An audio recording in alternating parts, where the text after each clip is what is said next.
வணக்கம் மக்களே, நாம் இந்த ஆரோக்கியமான பதிவில் கருவேப்பிலையில் நிறைந்துள்ள மருத்துவ நன்மைகளை பற்றி நம்ம விளக்கமாக பார்க்க போகிறோம். நம்மள பல பேர்த்திட்டையும் போயிட்டு கருவேப்பிலையுடைய ஏதாவது ஒரு மருத்துவ நன்மைகளை சொல்லுங்கள் அப்படின்னு கேட்டால் கருவேப்பிலை சாப்பிட்டா முடி கருகருன்னு வளரும் அப்படின்னு நம்ம சொல்லுவோம். அந்த ஒரு நன்மை மட்டும்தான் கருவேப்பிலை நிறைந்திருக்கா, மற்ற எந்த நன்மையுமே கருவேப்பிலை இல்லையான்னு கேட்டிங்கன்னா கிடையாதுங்க. கருவேப்பிலையில் ஏராளமான மருத்துவ நன்மைகள் இருக்குது. கருவேப்பிலையில் நிறைய உயிர் சத்தும் சுண்ணாம்பு சத்தும் இருக்கிறதால நம்ம சாப்பிடக்கூடிய சாப்பாட்டில் இருக்கக்கூடிய கருவேப்பிலை நம்ம தூக்கி எரிஞ்சிடக்கூடாது. அதை நம்ம சாப்பாட்டோட சேர்த்து நம்ம சாப்பிடணும். இந்த கருவேப்பிலை நமக்கு பல வியாதிகளை தீர்க்குது. கருவேப்பிலை உடலுக்கு பலத்தை கொடுத்து பசியை தூண்டக்கூடிய சக்தியுமே கொடுக்கும். அப்போ கருவேப்பிலை நிறைய மருத்துவமைகளை கொடுக்கறதுக்கான காரணங்கள் என்ன, அது காரணமாக இருக்கக்கூடிய ஊட்டச்சத்துக்கள் என்னென்ன, அதனுடைய மருத்துவமைகள் என்னென்ன அப்படின்றத நம்ம விளக்கமாக பார்ப்போம்.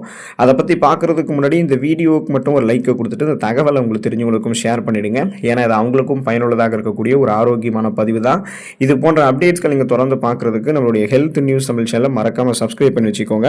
பக்கத்தில் இருக்கக்கூடிய பெல் பட்டனையும் கிளிக் பண்ணி ஆல் அப்படின்ற ஆப்ஷனையும் செட் பண்ணி வச்சுக்கிட்டீங்க அப்படின்னா நாங்கள் போடக்கூடிய எல்லா அப்டேட்ஸும் உங்களுக்கு நோட்டிஃபிகேஷன் அடிக்கடி வந்து சேரும். சரிவாங்க மக்களை, இப்போ வீடியோக்குள்ளே போயிடலாம். செரிமானம் ஆரோக்கியமாக இருக்கிறதுக்கு நம்ம கருவேப்பிலை நம்மளுடைய உணவுகளை எடுத்துக்கொள்ளலாங்க. பலருக்குமே தாங்கள் சாப்பிடக்கூடிய உணவுகளை வந்து சரியாக செரிமானம் செய்ய முடியாத நிலை வந்து இருக்கலாம். இப்படிப்பட்டவங்கள்லாம் கருவேப்பிலை சேர்க்கப்பட்டிருக்கக்கூடிய உணவுப் பொருட்களை அதிகம் சாப்பிடும்போது வயிறு, குடல் போன்றவை நன்கு சுத்தமாகி செரிமானமின்மை மற்றும் குடல் சம்பந்தமான பல்வேறு நோய்கள் அவங்களுக்கு நீங்கிவிடும். அப்போ அவங்களுடைய சாப்பிடக்கூடிய உணவுகள் வந்து செரிமானமாகும். செரிமானமான உணவுகளிலிருந்து ஊட்டச்சத்துக்கள் உறிஞ்சப்படும். ஊட்டச்சத்துக்கள் உறிஞ்சப்பட்டது போக மீதம் இருக்கக்கூடிய கழிவுகள் குடல்களில் தேங்கி விடாமல் குடல்களிலிருந்து எளிமையான முறையில் வெளியேற்றப்படும். அவங்களுக்கு எந்த விதமான செரிமானம் தொடர்பான பிரச்சனைகளுமே இருக்காது.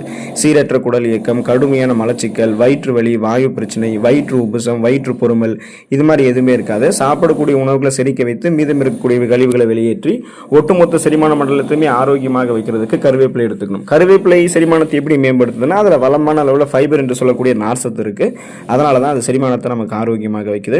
புற்றுநோய் பிரச்சனைகளிலிருந்து விடுபடுவதற்கு நம்ம கருவேப்பிலை எடுத்துக்கலாங்க. கருவேப்பிலை மிகவும் சக்தி வாய்ந்த வேதிப்பொருட்களை தனக்குள்ள கொண்டு இருக்கு. இந்த கருவேப்பிலையை நம்ம உடலுக்கு மேலே அரைத்து பயன்படுத்தணும் அப்படின்னாலுமே, அல்லது நம்மளுடைய உணவுகளை தொடர்ந்து சேர்த்து சாப்பிட்டு இருக்கோம், சமைத்து எடுத்துட்டு இருக்கோம் அப்படின்னாலுமே தோல் மற்றும் வயிறு சம்பந்தமான புற்றுநோய்கள் ஏற்படுவதற்கான சாத்தியங்கள் நமக்கு வெகுவாக குறைஞ்சிரும்.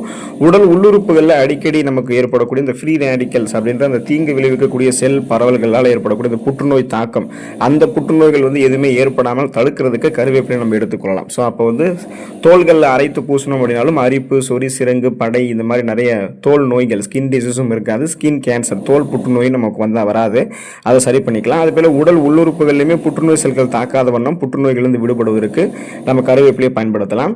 சொரியாசிஸ் பிரச்சனைகளிலிருந்து விடுபடுவதற்கு கருவேப்பிலை நம்ம எடுத்துக்கலாங்க. சொரியாசிஸ் முதல்ல எப்படி ஏற்படுதுன்னு பார்த்தீங்கன்னா, நம்முடைய அந்த ஸ்கின்ல இருக்கக்கூடிய நிறைய செல்கள், அந்த செல்களில் ஏற்படக்கூடிய கெமிக்கல் டிரான்ஸ்ஃபர்மேஷன்ஸ், அந்த கெமிக்கல் டிரான்ஸ்ஃபர்மேஷனாலையும் அப்புறம் ஜெனட்டிக் ரீசன்ஸ், ஒரு சில இந்த பரம்பரை காரணத்தினாலும் சிலருக்கு வந்து சொரியாசிஸ் அப்படின்னு சொல்லக்கூடிய இந்த தோல் குறைபாட்டு நோய் ஏற்படும். இந்த குறைபாட்டை கியூர் பண்ணுறதுக்கு ஆயுர்வேதத்தில் கடுகு எண்ணெயை பயன்படுத்துவாங்க. கடுகு எண்ணெயும் சிறப்பாக செயல்பட்டு சொரியாசிஸ் பிரச்சனையை வந்து சரி பண்ணிடும். ஆனால் இந்த சொரியாசிஸ் பிரச்சனையை வராமல் முன்னாடியே தடுக்கிறதுக்கு ஏதாவது வழிகள் இருக்கா அப்படின்னு கேட்டிங்கன்னா கருவேப்பிலை நம்மளுடைய உணவுகளை சேர்த்துக்கொள்ளலாம். கருவேப்பிலை உணவுகளை சேர்த்துக்கிட்டோம்னா சொரியாசிஸ் பிரச்சனைகள் வந்து முன்னாடி விடுபட முடியும். உணவில் சேர்க்கப்பட்டிருக்கக்கூடிய கருவேப்பிலை நல்லா மென்று சாப்பிட்டு வரும் அப்படின்னாலே தொடர்ந்து அதை பராமரிக்கும் போதே தோல் சம்பந்தமான வியாதிகள், சொரியாசிஸ் மட்டும் கிடையாது, எந்த ஸ்கின் டிசீஸுமே உங்களுக்கு வந்து எளிதில் உங்களை அணுகாது. அதை வந்து நீங்கள் குணப்படுத்தியும் கொள்ளலாம், மீண்டும் வராமல் தடுக்கிறதுக்காகவும் வந்து பார்த்தீங்கன்னா கருவேப்பிலை எடுத்துக்கலாம். தலைமுடி ஆரோக்கியமாக அடர்த்தியாக கருகருவென்று வளர ஆரம்பிக்கிறதுக்கு நாம் தொடர்ந்து கருவேப்பிலை எடுத்துக்கொள்ளலாங்க. தலைமுடி ஆரோக்கியமாக இன்றைய காலத்தில் வந்து நமக்கு இருக்க வேண்டியது ரொம்ப ரொம்ப அவசியம். ஆனால் பலருக்குமே வந்து இளம் வயதினரே கூட பார்த்தீங்கன்னா தலையில் வந்து முடி கொட்டுற ப்ராப்ளம் எல்லாம் அவங்களுக்கு அதிகமாக இருக்குது. வழுக்கை போன்ற பிரச்சனைகளாக கூட ஏற்படுது. பலருக்கும் தலையில் வந்து பொடுகு, பேன் தொல்லை, இளநரை, பித்தநரை, முடி கொட்டுறது, முடி நரைத்துறது, இந்த மாதிரி பிரச்சனை இருக்குங்க இல்லையா? ஸோ இதெல்லாம் கியூர் பண்ணுறதுக்கு அதிகமாக கருவேப்பிலையை உங்களுடைய உணவுகளை சமைத்து எடுத்துக்கணும். அப்புறம் கருவேப்பிலை ஊற வைத்த தேங்காய் எண்ணெயை தலைக்கு தடவி வந்தீங்க அப்படின்னாலுமே தலைமுடி சம்பந்தமான பிரச்சனைகள் அனைத்துமே நீங்கிடும். இளநரை, பித்தநரை இருக்காது, பேன், பொடுகு தொல்லை இருக்காது, முடி வந்து வலுவிழுந்து போகிறது, அந்த மாதிரி பிரச்சனைகள் இல்லாமல் முடி வந்து உங்களுக்கு ஸ்ட்ராங்காக இருக்கும். அடர்த்தியாக வளரக்கூடிய கருகருவென்று வளரக்கூடிய கூந்தல் அமைப்பு உங்களுக்கு கிடைக்கும். முடியினுடைய வேர்க்கால்கள் வரைக்குமே கருவேப்பிலை அதுக்கு ஊட்டச்சத்துக்களை கொடுத்து முடியை பலப்படுத்துறதால தான் தலைமுடி தொடர்பான பிரச்சனைகள் விடுபடுவதற்கு கருவேப்பிலையை நீங்கள் உணவுகளையும் சேர்க்கலாம். கருவேப்பிலை ஊற வைத்த தேங்காய் எண்ணெயுமே நீங்கள் தலைக்கு தடவலாம். அனிமியா என்று சொல்லக்கூடிய ரத்த சோகை நோய், இந்த நோய் குணப்படுத்தப்பட்டு மீண்டும் வராமல் தடுக்கப்படுவதற்கு நீங்கள் கருவேப்பிலை எடுத்துக்கலாம். இப்போ ரத்த சோகை நோய் எதனால் வருதுன்னு கேட்டிங்கன்னா, இரும்பு சத்து குறைபாடு நம்மளுடைய உடலில் ஏற்படும் பொழுது ரத்த சிகப்பணுக்கள் குறைவு ஏற்படுங்க. ரத்த சிகப்பணுக்கள் தான் நமக்கு வந்து ரத்த புரதத்தை வந்து கொண்டு உடல் உறுப்புகள் அனைத்து பாங்களுக்குமே ஆக்சிஜனை சப்ளை பண்ணுது. ஸோ அப்படிப்பட்ட ரத்த சிகப்பணுக்கள் குறையாமல் பாதுகாத்துக்கணும் அப்படின்னா நாம் என்ன பண்ணணும் அப்படின்னா இரும்புச்சத்து இருந்திருக்கக்கூடிய உணவுகள் எடுத்துக்கணும். இப்போ கருவேப்பிலை எடுத்துக்கிட்டோம் அப்படின்னா நமக்கு இரும்புச்சத்து கிடைக்கும், ரத்த சிகப்பணுக்கள் குறையாமல் இருக்கும். ரத்த சிகப்பணுக்கள் குறையாமல் இருக்கும்போது அதில் இருக்கக்கூடிய ரத்த புரதமான ஹீமோகுளோபின் உடல் உள்ளுறுப்புகளுக்கு ஆக்சிஜன் வந்து சப்ளை பண்ணும். ஸோ ஆக்சிஜன் சப்ளை கரெக்டாக இருக்கும் போது தான் நமக்கு அனிமியாவுக்கான, அதாவது அந்த ரத்த சோகைக்கான அறிகுறிகள் எதுவுமே தென்படாது. இந்த மயக்கம், தலைவலி, குமட்டல், வாந்தி, உடல் சோர்வு, உடல் வலி, உடல் பலவீனம், கவனமின்மை, இந்த மாதிரி நிறைய அனிமியாவுக்கான அறிகுறிகள் எதுவுமே நம்ம தென்படாமல் நலமாக இருக்க முடியும். ஸோ அதுக்கு அந்த ரெட் பிளட் செல்ஸை கரெக்டான லெவலில் பராமரிக்கணும். ஹீமோகுளோபினுடைய கவுண்ட்டை வந்து குறையாமல் பாதுகாத்துக்கணும். அதுக்கு இரும்புச்சத்து வேணும். அந்த இரும்புச்சத்தை பெறதுக்கு தான் கருவேப்பிலை நம்ம பொடியாகவோ துவையலாகவோ அல்லது சமைத்து நம்ம எடுத்துக்கிட்டாலுமே நமக்கு அந்த ரெட் பிளட் செல்ஸ் வந்து கரெக்டான லெவலில் வர ஆரம்பிச்சிடும். விஷக்கடி பிரச்சனைகளுக்கு வந்து பார்த்தீங்கன்னா ஒரு முதலுதவி சிகிச்சை மாதிரி நீங்கள் கருவேப்பிலை வந்து பயன்படுத்தலாங்க. இப்போ நமது வீட்டிலும் அல்லது நமது வீட்டிற்கு அருகே இருக்கக்கூடிய தோட்டங்கள், புதர்கள்லையுமே பார்த்தீங்கன்னா தேன், பூரான், அப்புறம் இந்த தேல், தேனி, விஷவண்டுக்கள் இதெல்லாமே அதிகமாக நிறைய இருக்கும். நிறைய இந்த மாதிரி இன்செக்ட்ஸ் இருக்கும், பூச்சிகள் இருக்கும், விஷப்பூச்சிகள் இருக்கும். ஸோ இதனால் கடிபற்றக்கூடிய நபர்கள் வந்து அந்த பூச்சிகளினுடைய நச்சு ரத்தத்தில் கலந்து ஒவ்வாமை ஏற்படுத்துறதுக்கு அவங்களுக்கு அதிகமான பாசிபிலிட்டிஸ் இருக்குது.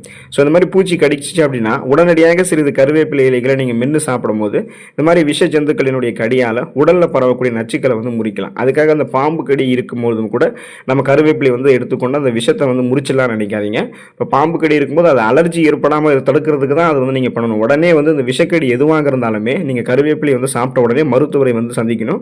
உடனே அந்த விஷத்தை வந்து உங்களுடைய உடல்லேருந்து இறக்கணும். கருவேப்பிலை மட்டுமே எடுத்துக்கொண்டு சரியாயிடுச்சுன்னு நீங்கள் நினைக்கக்கூடாது. அது ஓரளவுக்கு ரத்தத்தில் நச்சு கலந்து அலர்ஜி ஏற்படுத்துறது தான் தடுக்கும். அதுக்கப்புறம் உடனே நம்ம வந்து மருத்துவ சிகிச்சைகளை மேற்கொள்ளணும். இந்த மாதிரி கருவேப்பிலை எடுத்துக்கிறது ஒரு முதலுதவி சிகிச்சையாக தான் நீங்கள் விஷக்கடிக்கு செய்யணும் அப்படின்றதையும் மனசில் பதிய வச்சுக்கோங்க. கருவேப்பிலை சாப்பிட்டு உடனே சரியாயிடும் அப்படின்னு நீங்கள் இருக்கக்கூடாது, கேர்லெஸ்ஸாக இருக்கக்கூடாது. அதையும் ஞாபகம் வச்சுக்கோங்க. நீரிழிவு பிரச்சனைகள்லேருந்து விடுபடுவதற்கு நீங்கள் கருவேப்பிலை எடுத்துக்கலாம்.